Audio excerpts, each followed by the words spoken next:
always have frozen peas in my freezer and a tin of canned tomatoes in my pantry. Bring these two together and you have the most flavoursome side. So in a pot, just on a medium heat, I'll add a good glug of extra virgin olive oil. We want about 2 tablespoons.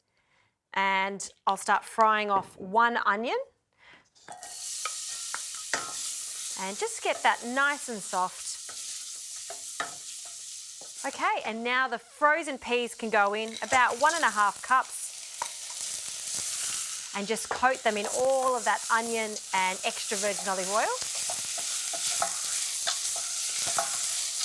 Now I'm going to deglaze the pan with a splash of white wine. And to give it a bit of a Greek flavour, I love the addition of oregano, so dried oregano. And I'll add some good quality Australian diced tomatoes. Give that a stir. And that's it. The lid goes on. I'm going to turn this down to a low heat, no water required, and just cook this really gently for about 30 to 40 minutes.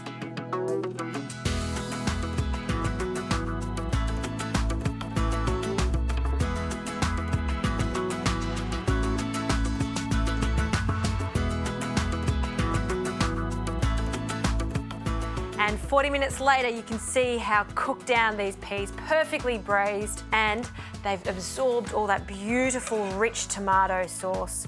So I'm just going to plate this up, a generous amount into a bowl.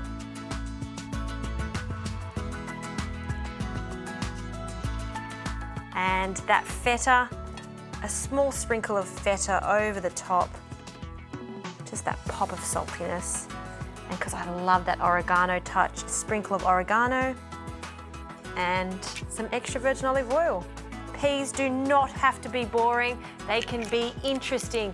A can of diced tomatoes, some peas in the freezer, you can make this epic side dish.